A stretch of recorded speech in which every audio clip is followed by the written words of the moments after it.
Okay, shall we? Do you want to dive in as people come and join us? Yeah, Welcome, I mean, everybody. hello Welcome everybody. to Feminism in Theory and Practice, which is a series of online discussions we have here at the Clayman Center for Gender Research at Stanford with really new, inspiring, innovative, different writers and thinkers and activists who are working in the gender justice and equality space. I am here today with Arabelle Sicardi, the author of The House of Beauty, which I think is just such a fantastic, fascinating, really different book.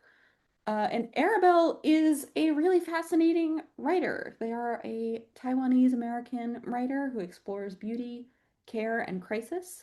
They've written for Allure, Teen Vogue, and The Cut, run the scent collective Perfumed Pages, and founded the Museum of Nails Foundation. Arabelle, thank you so much for being here with us. Thank you so much for having me. I'm excited to chat. So the book is called The House of Beauty: Lessons from the Image Industry.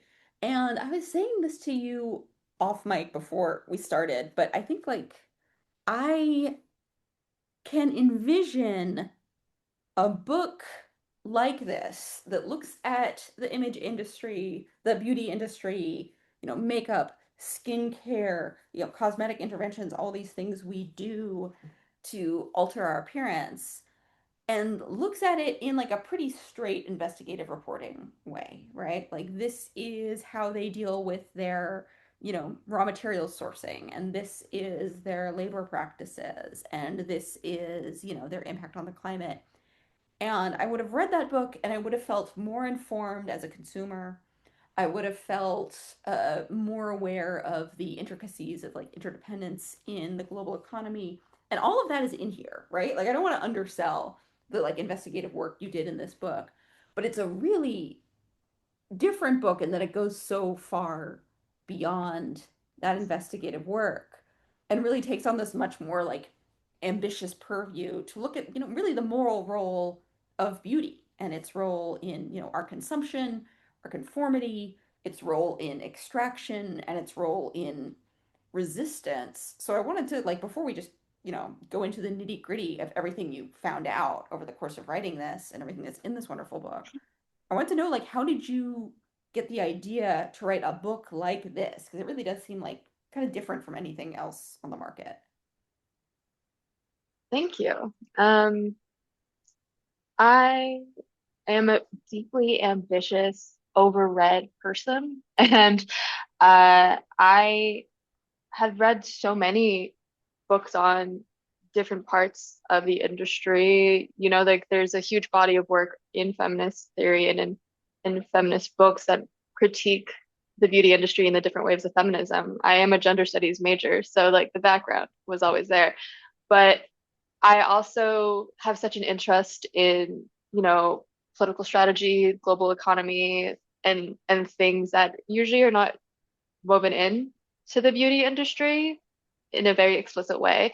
And I recognized that there was such a gap in formal conversation that weaves together all of these larger subjects and made it more systematic for the everyday reader. And I really wanted to do that because the reality of the situation is, I think, for at least in my conversations about beauty with people I engage with all the time, inside of the industry or out, we weave in politics, we weave in breaking news stuff into how we talk about products to begin with. And it felt weird that we would have these really interdisciplinary conversations about beauty and politics on a day-to-day basis, but there wasn't like a formal body of work that represented that, like as it lives and breathes today. Maybe we talk about race and we talk about, for example, Trump tariffs, and we talk about how that might affect beauty products now.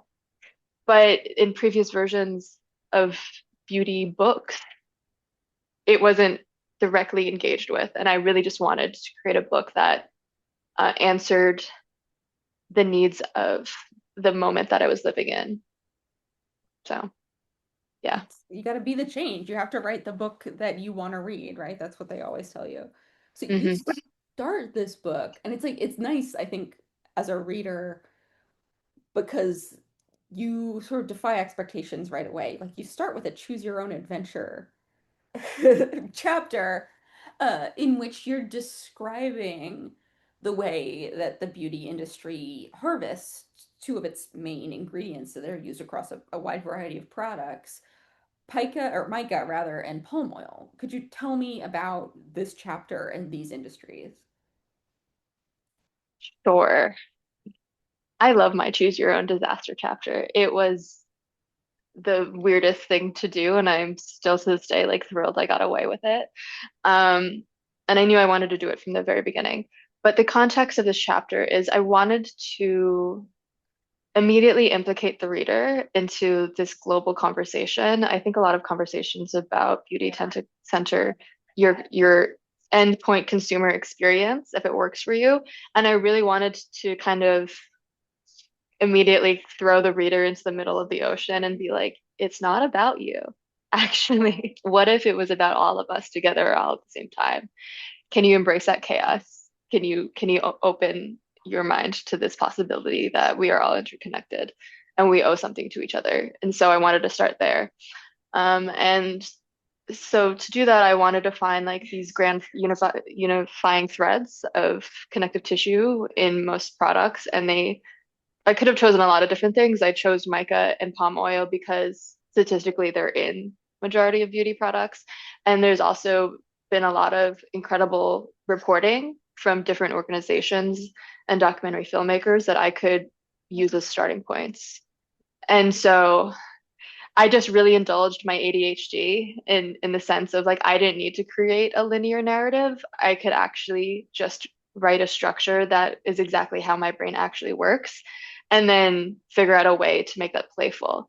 I didn't want it to be straight reporting. I frankly thought that people would exit out because it would feel too academic. It wouldn't feel immediately playful. And I really strongly had the instinct that in order to keep people going through the rest of the book, I needed to undo their expectations about what a book that has heavy reporting could even look like.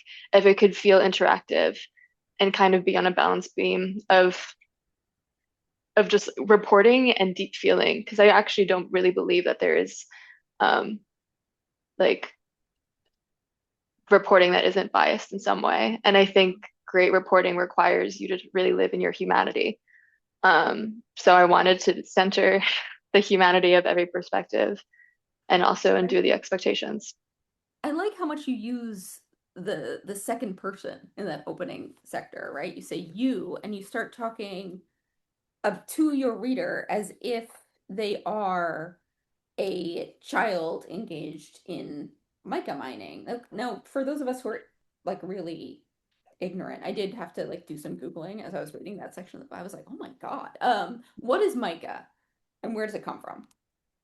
So mica is like a mineral material. It's think of it like all of the shiny shimmery powders in all of your blushes, foundations and stuff. It's like mushed mica. It's like a rock basically. And it has to be mined in certain places around the world. There's only so many places where it's available, and it's in the majority of beauty products, not just eyeshadows and powdered products, but in shampoos, conditioners, this, that, and the other thing, hair dye. I guarantee you every single person in this room has mica surrounding them because it's also in our electronics. It's in our fridges, it's in our cars, it's in these laptops, it's in my headphones. It's you can't escape it. Um, and the majority of it is mined through unethical and questionable circumstances. And it's an open secret in the sense that the export and import figures are publicly documented, but they don't line up to who is legally allowed to mine and where. So there's been documentaries on, the child labor that is implicit in this practice. And there's like known statistics about ethically mined, sustainably mined mica versus we don't know where it's coming from, but we're not asking questions. And yeah, so You mentioned both like the particular vulnerability of children to exploitation in this mining industry, like partly because they're small, right? And that means that they're easier they have an easier time inserting themselves into these small crevices of the earth where they can Hmm. extract the material. But also because they're so young, a lot of them are accruing tons of debt to these like mining subcontractors that are, being employed by the suppliers that are then being, contracted with, L'Oreal or what have you. Um, and it's hard to stop doing that kind of work, right? Yeah. Um, there are non-governmental organizations that are dedicated just to trying to save child laborers, and they establish what's known as like children's villages that are centered around rehabilitating child laborers and their families, and putting them back in school because, for a lot of these children, they are in the mines as like on their mother's backs essentially, and they grow up in these spaces, or they go start mining at a very, very young age, at like 8, 11. Very few people statistically in these parts of the world ever have an opportunity for formal education or to leave the regions in which they're based because of these extractive guarantees and debts and stuff. It makes it impossible to ever find a way to escape because even if you wanted to, you you couldn't afford to even leave the location. So, The choose your own adventure form also like really does allow you to sort of zoom out and look at this web of interconnected businesses. And something that you also look at is palm oil plantations, which operate on a lot of the same sort of like functional indentured servitude labor models as the mica mining, but also have really like profound connections to like regional governments in places like Indonesia and the Philippines. Could you tell me a little bit more about like first of all, what is palm oil? Sorry, I'm making you do this elementary no, it's totally stuff. fine. It's This totally is fine. this is what I need. But what is palm oil and how do people sort of benefit or be victimized by its generation? So palm oil is just another form of of oil, like olive oil or any of the oils that you have. It's honestly any of the extra virgin olive oil that you have in your kitchen, unless it's like specifically labeled, it's probably a blend of many kinds of oils, including palm oil, because of the way that particular market is regulated. And it's complicated. It's like I really wanted there to be nuance in my reporting of palm oil because if you read it and you're like, oh, it's exploitative or like it's taking up so much land, we can't just be like, then we'll stop using it because it's actually still a more sustainable version of oil compared to the other oils on the market. All of this research has been done before. There's not a perfect solution to these problems. I didn't want to present a perfect solution. I wanted to present a true scale of the complications on the market, really. But palm oil is also used in majority of beauty products, certainly at very early stages of most of them. And all of our products are just blends, compounds of many different things from all around the world. And I really wanted to walk the reader through that. Um, so they really understood that every product that we own is a story that's being told, and we're part of it. We're implicated. I found it really interesting doing this reporting because it was just a really good example of crony capitalism. And we see that in America right now. And in these other countries where I was reporting these stories, they were good examples at the time of what could have happened in America and what eventually has. And how a lot of these large conglomerates are comprised of board members and owners that were or are still actively part of senior government rankings. And in order to get anything done in the government, you usually had to uh, become a consumer or active participant in these organizations. So you grease the hand that feeds you. So This sort of like ugliness that exists behind beauty is something I think you do really you explore really well both in these kinds of like investigative pieces, but also in like sort of the more gestural parts of the book because you also like take us from this choose your own adventure exploration of the source materials that create a lot of these products to this like, woman whose name is almost a stand-in for glamour itself, Coco Chanel, and the story of the invention and marketing of Chanel number 5. Could you like gloss that for our guests? Because I thought it was you did this so well. Um, Coco Chanel is one of our earliest and greatest examples of a corrupt girl boss.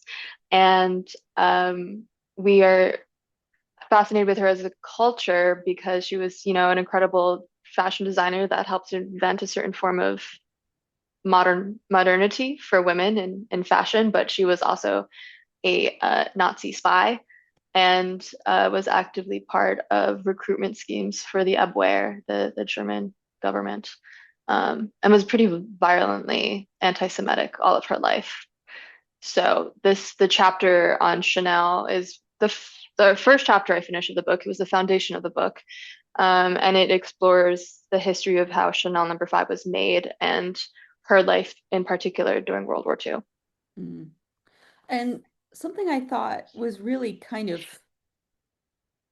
lovely or fascinating, or maybe I just mean different about that part of the book was that you go through Coco Chanel's complicity and the way that she used the Nazi regime to like really screw over some Jewish business partners who are being sort of dispossessed of their businesses and their property because of their, race and because of these Aryanization laws that the Germans brought into France when they invaded.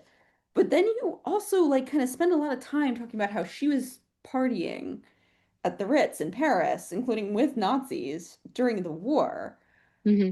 And I thought like one of the first parts of the book that really made me like kind of stop with like um just like really appreciation for your mind is that you go to the Ritz and instead of merely, condemning Coco Chanel as somebody who's so unlike us, you do this really interesting thing where you almost implicate yourself a little bit. You say like, for a brief walk through the Ritz, I realized how easy her choices must have seemed to her.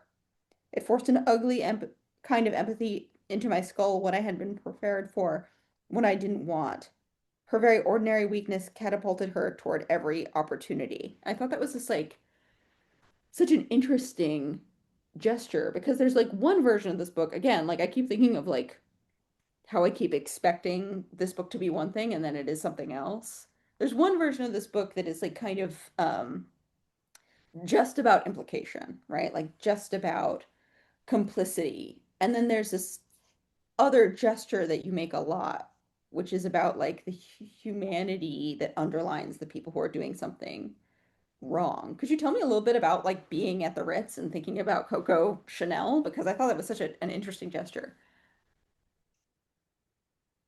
I have the privilege of being able to have grown up in this book and being able to change my mind and return back to moments during the editing and revision process and have takeaways that may have not been there in first or 30th drafts.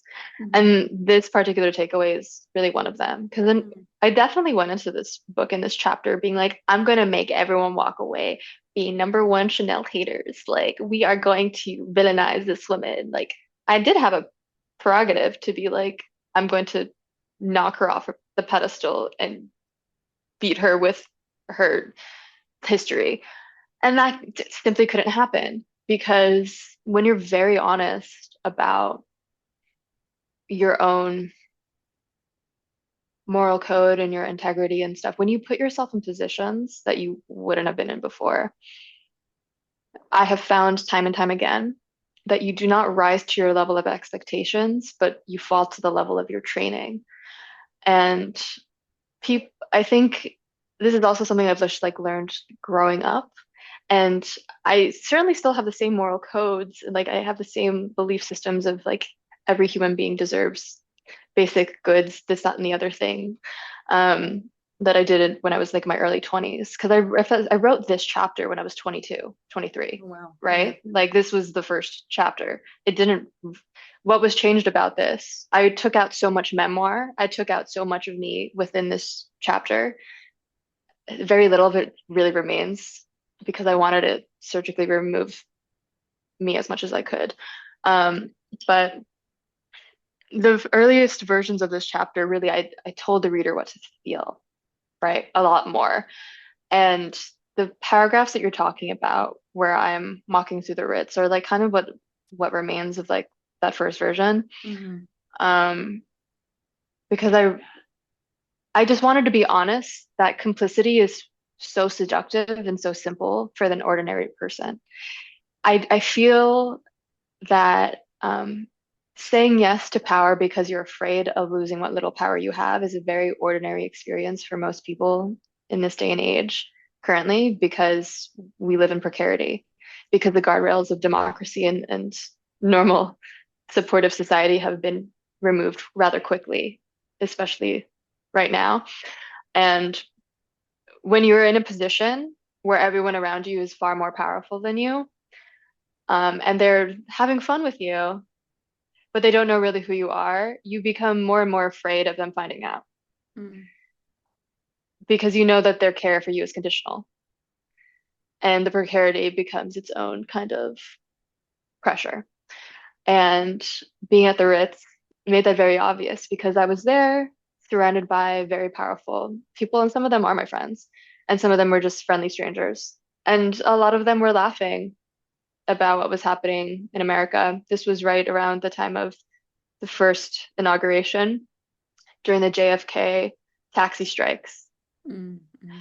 And so I was on one hand like going through like my signal notifications and seeing if any of my friends had been arrested at the airport and seeing if they had legal representation on my phone, and also having champagne with these people at the Ritz, listening to people laugh about a president and what might become of America and if they're going to get cast in a campaign. And I was like, oh, this is exactly the type of conversation that Chanel was also sitting in. Mm. I'm not actually like your decisions define you in every single second. And she's not so different from who I was at the time that I couldn't make her seem like an alien. It would be unfair to myself and also to her. I'm not saying that she's not a villain or that she didn't make bad decisions. I'm saying that it's really easy to understand the the hunger you have to protect what you feel is yours. I think No, everyone has that. I feel that. I think sometimes like empathy can lend more weight to judgment, right? Um, Yeah. it's like I actually know exactly how you felt. I actually know exactly where you're coming from, and I still think you made the wrong choice. Is a little more powerful than seeing the wrongdoer as an alien who's completely unlike you. Mhm. Um, and I thought it was a really interesting gesture, and I learned so much about this perfume, which also became the market monster, you call it the monster, that it was, in Mhm. part because of Chanel's willingness to play both sides of the war to get her product distributed so much to soldiers, right, who could then bring it Mhm. home. And I wanted to take this question of war and, American military power to bring it, as you do, I think really interestingly, into your chapters on hair and nails. Because I learned Mhm. so much history in these. Could you tell me a little bit about like the US military's wars in Asia and how it has exploded and really revolutionized the hair industry, particularly for like Black women's hair in the US? This was fascinating to me. Yeah. So, context for the hair and nails chapter. They were actually one super braided monster chapter for a Oh, really long wow. time because I could not, for a really long time, separate the threads of history because it is quite chronological Mhm. and it's all tied into the history of empire and militarization through the American decision making system on a global scale. Because what America wants, the rest of the world has to endure a lot of the time. And so for the nails chapter, the summary of this chapter is essentially the history of the modern manicure and the nail salon industry, certainly in America, but in also other places, has so much to do with um, the refugee crisis, the invention of a legal immigrant, um, in Vietnam.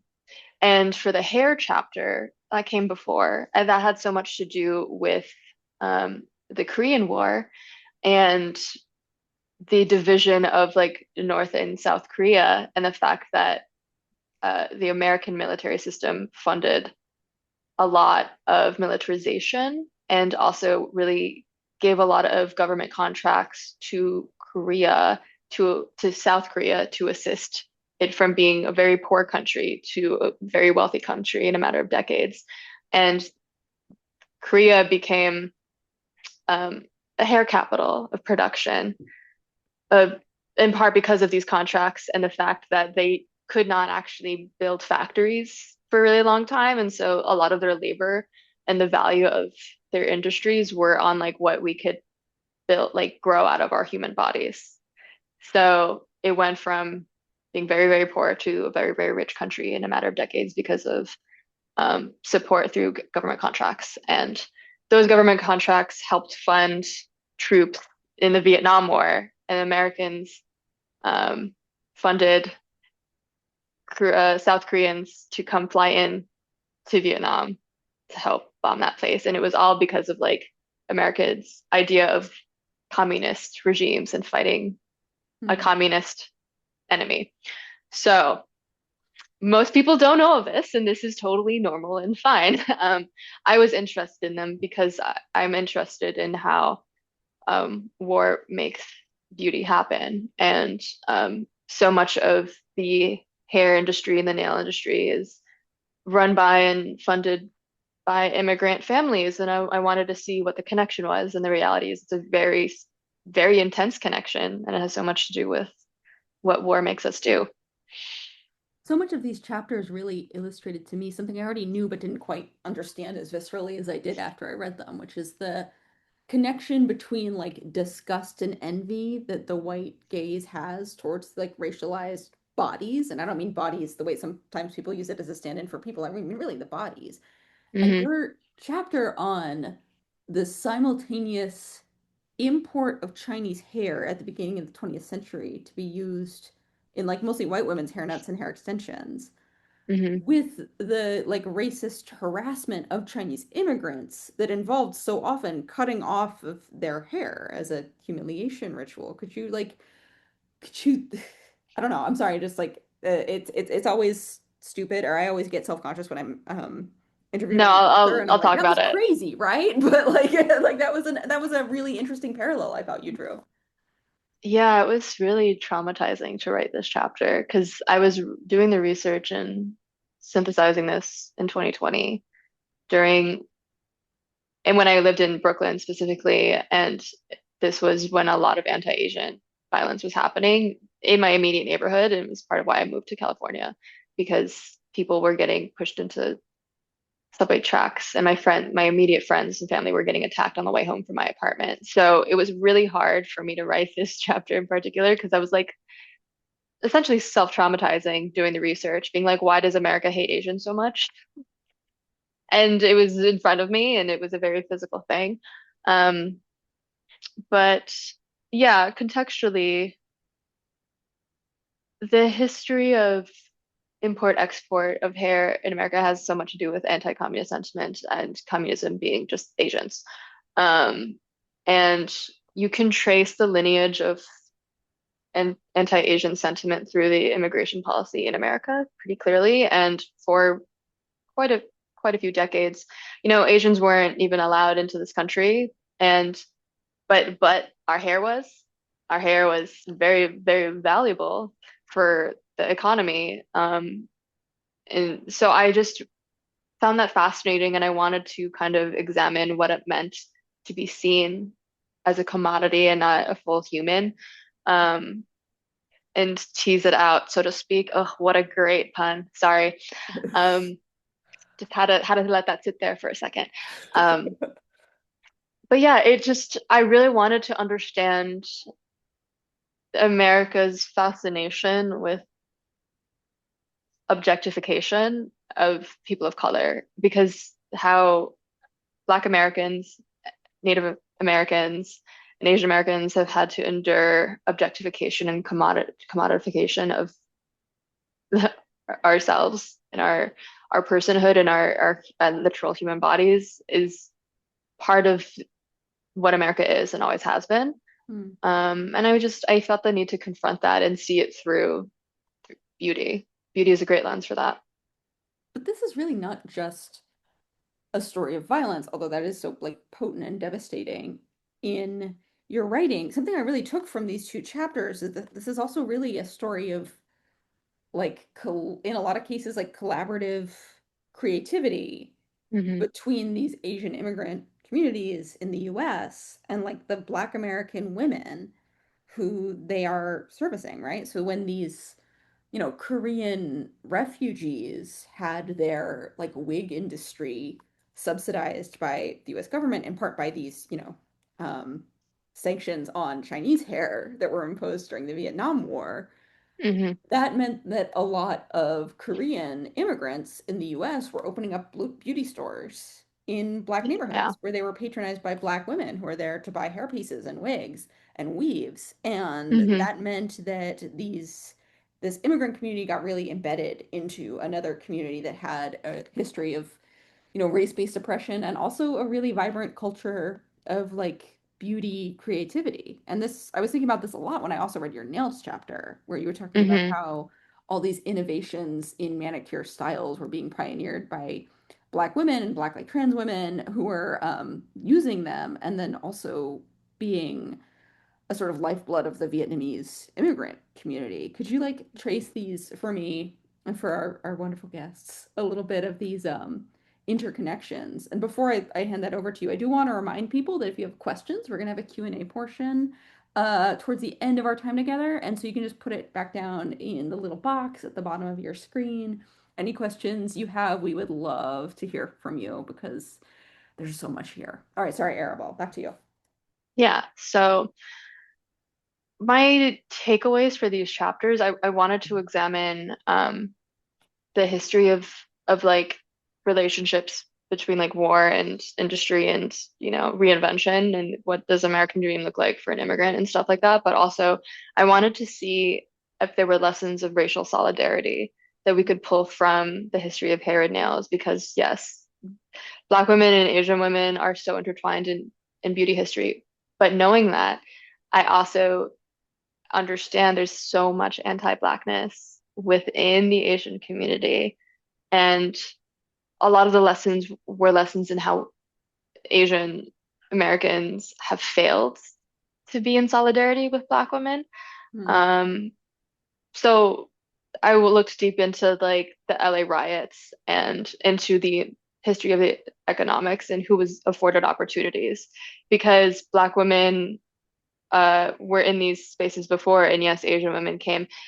A lot of the Asian beauty supply stores and nail salons, well, not the nail salons, but the beauty supply stores, were initially owned by Jewish shopkeepers who wanted to leave these neighborhoods for a, wealthier, more aligned with whiteness neighborhoods. White flight Yeah, reasons. Yeah. absolutely, for white flight reasons. And so they wanted to sell to a group of people that were closer in proximity to whiteness, so they chose Asians. So that was also part of the invention of the model minority was like, oh, you worked in the military or whatever, you're having government preferential loans we'll give to you because we don't want to actually sell to the neighborhoods that these stores are in. So it's not necessarily a story of like kumbaya togetherness, we're creating beauty together. It is also a story of implication, the invention of the model minority who gets to reinvent themselves, who gets these opportunities in the first place. Um, so it's not a perfect story. And that was, you don't need to do all this academic research to know that. You can simply go into any nail salon that's like has both Black and Asian nail techs and just ask them if they have beef. And if they trust you enough, they'll be like, yeah, this is like my eighth salon. The last couple places they were they stole my wages or they treated me worse than the other people because I'm not Vietnamese, this and other thing. I heard those stories constantly. And it was a lot of just slow burn relationship and coalition building with Black nail techs and Black hairstylists to to build a rapport so that I would get the truth out of them, and they didn't feel the need necessarily to feel media trained, like, oh yes, we all work well together. When the reality is like, no, there's still unresolved beef, rightfully so. There's still systemic injustices and a failure to uh, treat each other equally in Hmm. these spaces that still exists, that's unresolved. I'm glad you bring up your relationships with these beauty workers because one of my favorite parts of the book was when you talked about your relationship with your nail tech, the one who did your nails in Hmm. New York.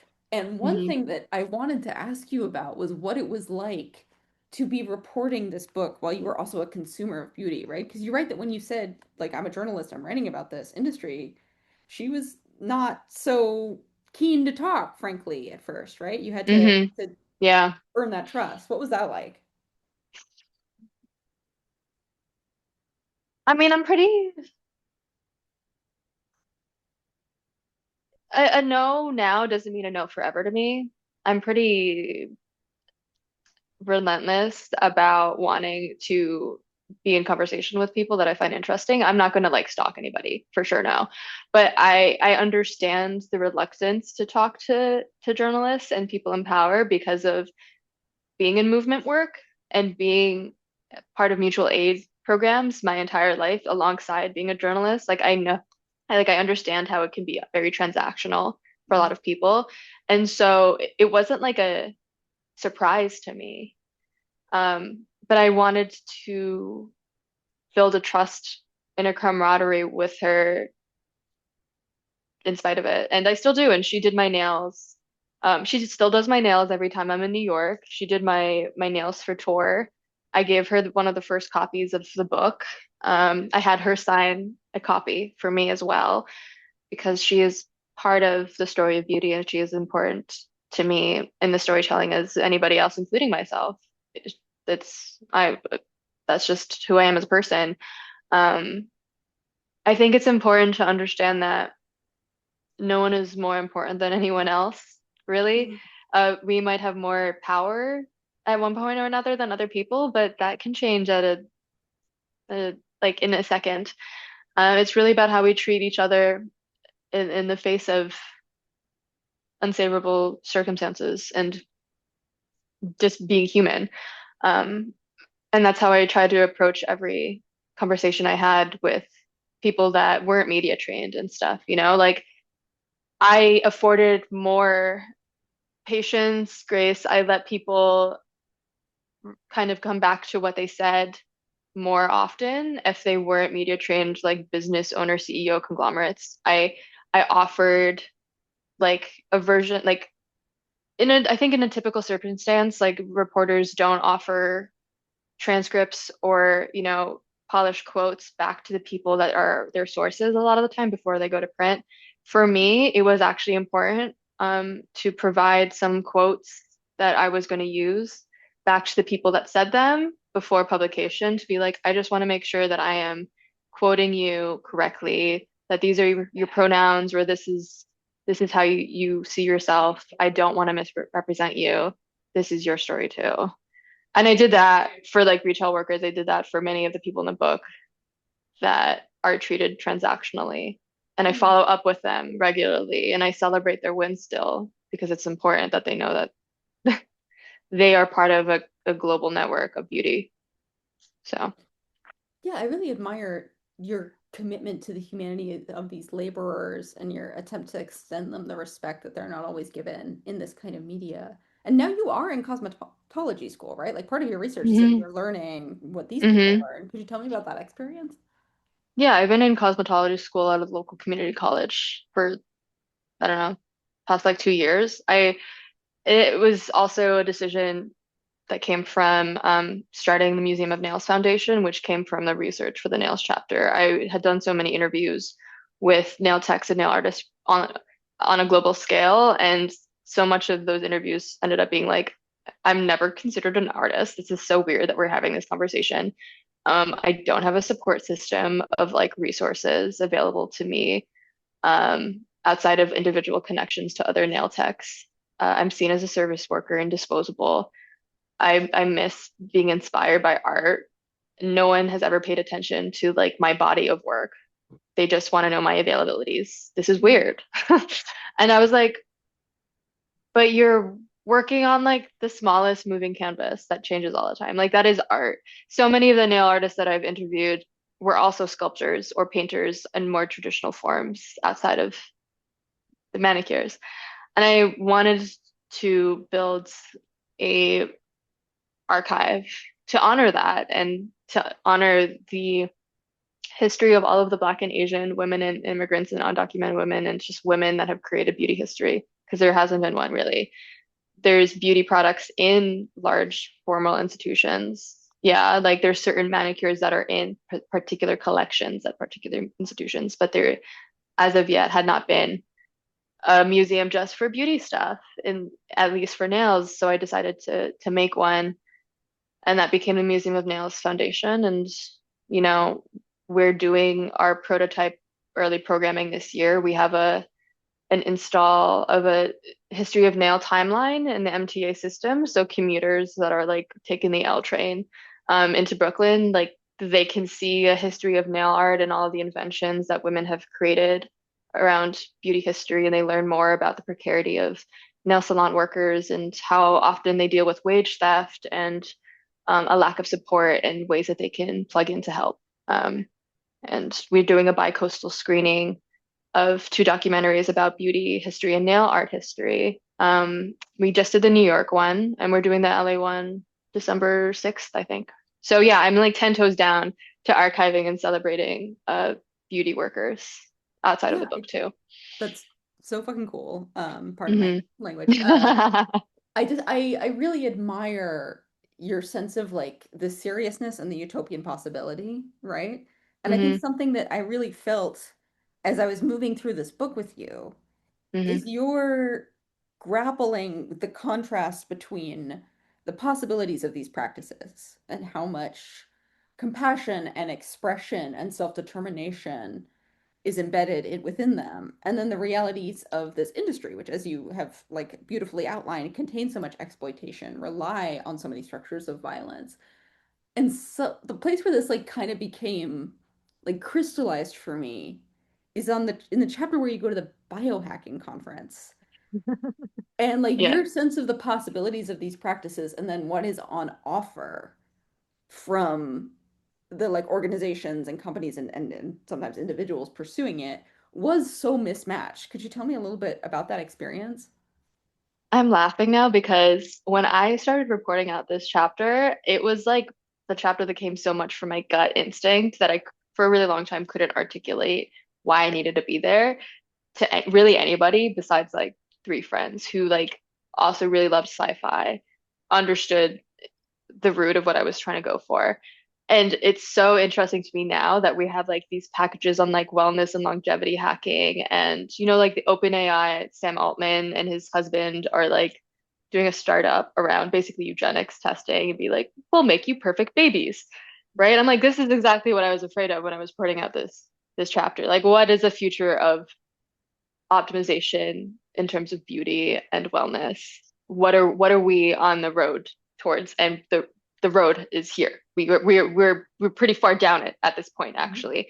Um, but I went to this biohacking conference in 2016, I think, maybe 2018, and it was full of the earliest adopters of body hacking, biohacking technologies. And by that, I mean people were doing like ad hoc garage genetic testing Mhm. and trying to lengthen their telomeres. And telomeres are like the chromosome little wiggly legs. I am not a Yes. scientist, all right? So I'm doing the best I can to I've explain seen it. them. Yes, yeah. Yes. So ultimately, anti-aging technologies are really just trying to they're trying to counteract the inevitabilities of like all of the different ailments that we accrue as we get older, right? Because we're more likely to have bad joints, rheumatoid arthritis, like diabetes, all of these long-term chronic illnesses as we get older because of how human bodies are. And anti-aging technology always wants to delay these factors or prevent them. And a lot of wellness culture and beauty stuff is so tied to that because you also want to look younger, you want to be healthier, you want to live a little longer, hopefully forever.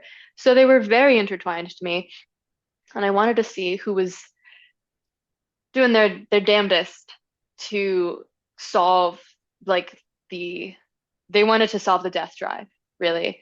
You know, they may not be considered wellness influencers or beauty influencers selling you products, but all of the products that promise younger looking, more elasticity, blah, blah, blah, blah, blah, inherently it is aligned with these technologies that are also just trying to make you younger. It's the same thing, it's just different packaging. And a lot of conglomerates, they put a lot of money into the genetic, like into figuring out solutions to animal testing or, how to make you look plumpy and juicy. And it's all a very interconnected diagram. So I went to these things to look into it, and it was depressing.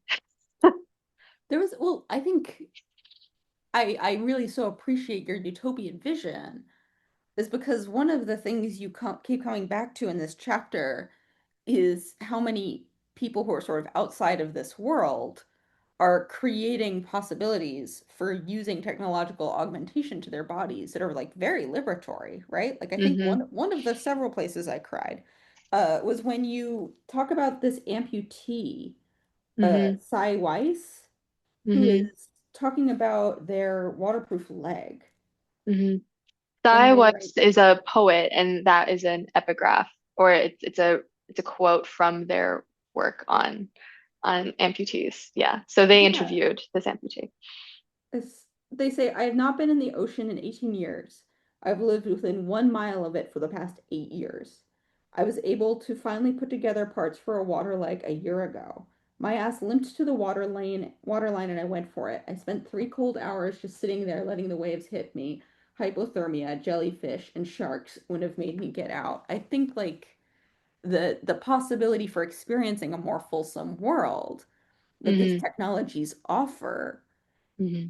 seems to pale in comparison to this vision for eugenics babies, right? It's like, is there more life or is there less life? Is there more capacity to tolerate difference and treat one another with respect and give each other more possibilities, or is that just being narrowed more and more? And I was really moved by this vision you retain. I also like just really want you to tell people about metaverse nails. Like this like blew my mind. This was so cool. So Metaverse Nails is, I think it's shuttered now, but it was Metaverse Nails came before Zuckerberg's Meta. Let's keep that in mind. Um, it was a transgender queer woman owned uh, press on nail company that used QR codes to create augmented reality on your nails. And it was everyone that worked there for a time was also like trans or queer. And it was like a probably it's what I've understood to be the earliest version of like NFC chip nails at a mass scale. There are companies now that offer NFC nails as like their whole thing, and you can like have your resume or your CV or your website, your link in bio like on your nail, and that is your business card. There's several companies that do that, but it was the first one of its kind. And I met with people involved in Metaverse Nails very many years ago at this point, and also with other women inventors that did really incredible speculative work using beauty materials, like Katia Vega. I believe she's a professor still, and she did these really incredible hair extensions that were also uh, basically, you could program them to, if you were braiding them or touching them in a certain way when you were on, like, let's say a really bad date with like a psychopath, if you twirled it a certain way, it would target like a SOS to whoever you chose. If that was a police officer or your friends, like find your friend, like, all right, come get me. I thought that was incredible. And that was something that men would never think of doing because they don't understand beauty and danger and presentation the way that women have to and are forced to all the time. So And I the was nails talking to look them. Yeah. different when they're photographed than they do in person, right? So if you don't want to Yeah. be Hmm. necessarily identifiable online in a Hmm. place, or if you want to just present yourself differently in a digital forum, you can Hmm. use these technologies to make your appearance as is captured by cameras and by surveillance technologies kind of different than what your appearance looks like in physical space. I thought that was also really fascinating. What was interesting about Metaverse was that on a real life way, it was just like cheetah print nails, you know? But if you were invited into the experience and you used the technology to scan it or like a phone, you were then invited into a different layer of perception that the person has invited you into. And I really admire that level of selective becoming because it kind of helped me feel more at peace with the idea that you don't have to show your authentic and true self to everybody because a lot of people don't deserve it. And I admired the ability to take that practice and make it truly applicable in a way that made becoming fun and iterative and a matter of secret keeping. I think that that is so beautifully honest, and that's a vision of the world, like a version of the world that I wish we indulge in more. I don't think everyone needs to know who you are. Some people are just not about it. If I had those cool nails, I would be showing everybody. I would not be able to keep it a secret. I would never shut up. We do have a Yeah. question from a Hmm. guest who asks, I had to join late, but I wonder about the parallels between history of hair and nails versus tattoos and piercings. Different lineages, but what parallels do you see? It's fascinating. That's such a good question.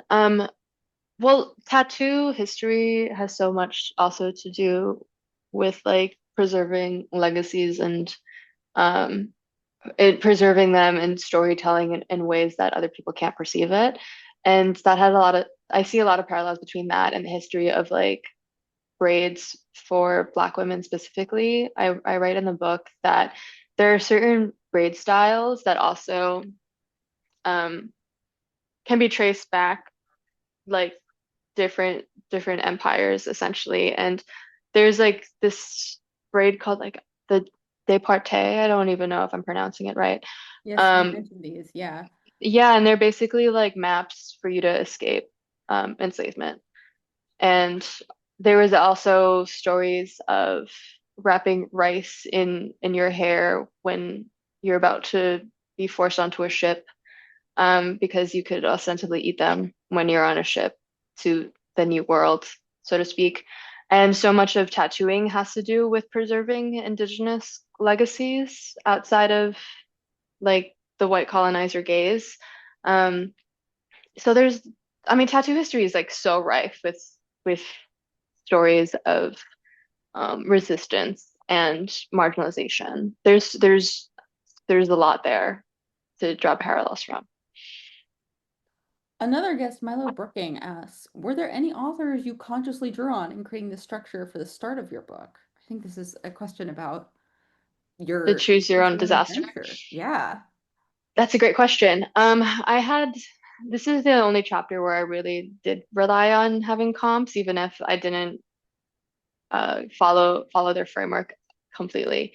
So yes, like the choose your own adventure books of our childhoods were definitely a reference point, and it's like a nod to them, the name of it. But ultimately, the framework is more closely aligned with. Um, there's this book called How to Build an Atomic Bomb, and it's absolutely crazy. It's a true labyrinth. There's, I think, 8 different entry points, infinite endings, and it tells a story of nuclear warfare and the invention of the atom bomb through basically every paragraph is a different fragment of time, and you have these different entryways, and then you follow them throughout the book chronologically. Um, but there may be no ending. It's the most bizarre, intense, violent structure I've ever read in a book. I loved it. I love it very much. It's a great book. I only know like 4 people that have ever read it because it's also like deeply unreadable. And I was like, this is so ambitious and cool and violent, and it does what it's supposed to do. But I also want my version to be more readable, more commercial, and more fun and less overwhelming. I did want people to actually be able to finish it. So I kind of had these two polar opposite structures of like fun, choose your own adventure, childhood, nostalgia, and super academic, violent pragmatism, political strategist. And I was like, I'm gonna be right in the middle somehow. Let's go there. So if you read it, you'll understand how like the framework on what I borrowed, but also what wouldn't work. It's really fun. I think this is a book that really models in its structure and in its commitment, like a really, clear-eyed view of indeterminacy, of interdependence, of, these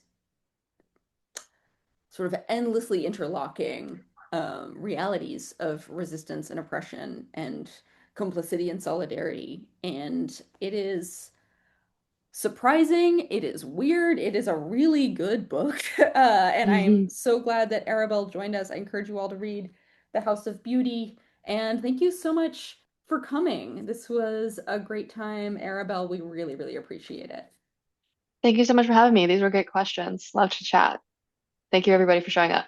All Thank you. right.